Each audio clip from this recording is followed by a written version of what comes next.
Welcome back to Camel Connection. I'm your host Allison, and on today's episode we'll be talking a little bit about the origin story of modern camels.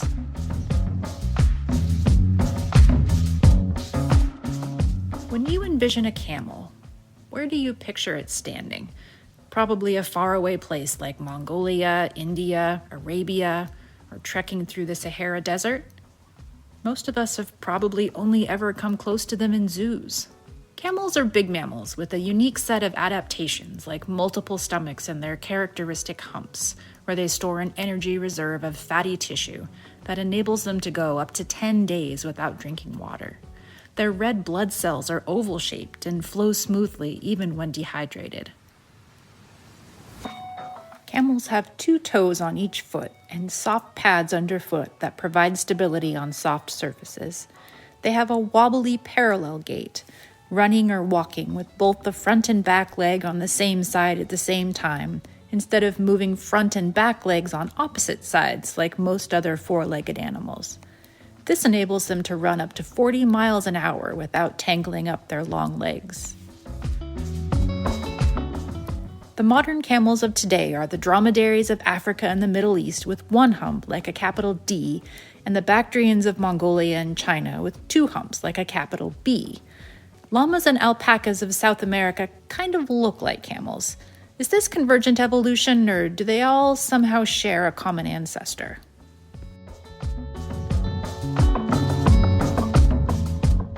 The very first accepted evidence of Camelidae, the camel family, has been dated to about 44 million years ago in the warm Eocene forests of North America.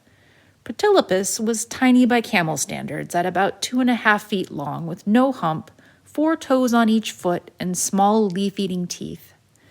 By 35 million years ago, Pobretherium was about the size of a goat with a deer-like body shape, and it looked a bit more like a modern camel, still minus the hump, with a longer neck, large lips, extended front teeth, and more hoof-like feet. Camelids kept getting bigger and possibly peaked with the appropriately named Megacamelus genus, large enough to be classified as megafauna, standing at up to 14 feet tall. The genus Paracamelus can be traced back to about 6 million years as a direct ancestor of modern camels. Standing a few feet shorter than their Megacamelus cousins, Paracamelus were fully herbivorous grazers and stood just a bit taller than camels of today. We know they had humps because of bony spinal protrusions, but soft tissue doesn't fossilize well, so we can't tell if they had 1 hump or 2. Paracamelus remains have been found as far north as the high Arctic, and scientists have proposed that some unique camel adaptations that served them so well in extreme hot desert conditions were first shaped by life in the freezing Arctic. It would have been quite cold at that time, only 10 to 20 degrees Celsius warmer than today, but enough vegetation would have grown to sustain them, so maybe hump fat evolved to help them get through the dark frozen winters when no food was available. And the soft padded feet that work so well on sand would have been really helpful on snow, too. Arctic Paracamelus made their way across the Bering Land Bridge that used to connect the Alaska and Russia of today about 6 or 7 million years ago when seas were lower.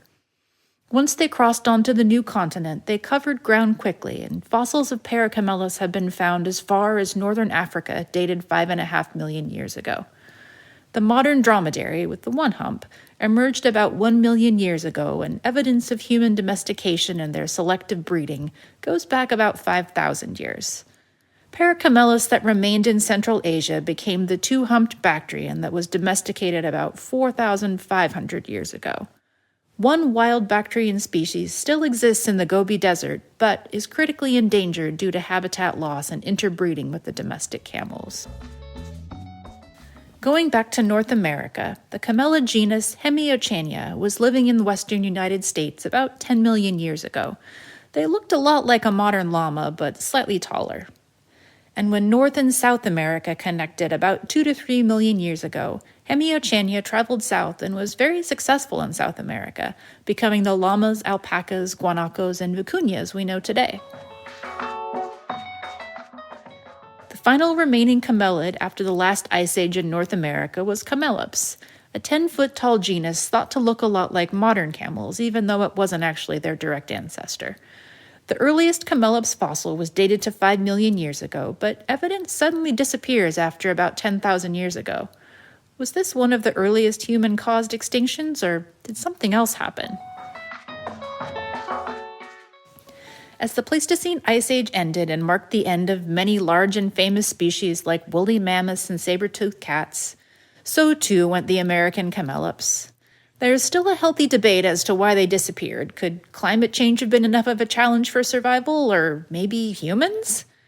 The time of their extinction is right around the time the first humans came to North America, so they possibly hunted Camelops to extinction?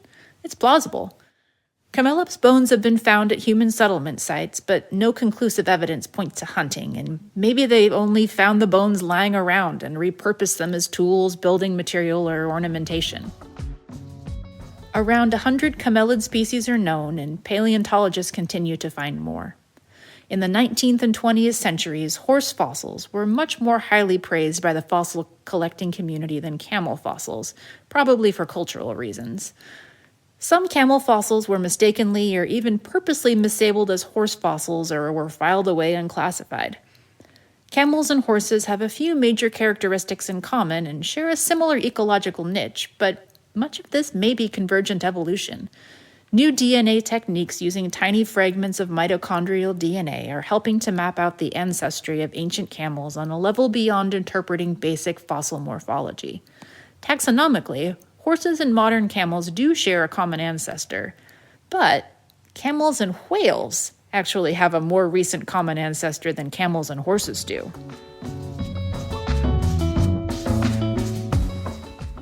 So, do camels still seem so foreign, mysterious, and exotic?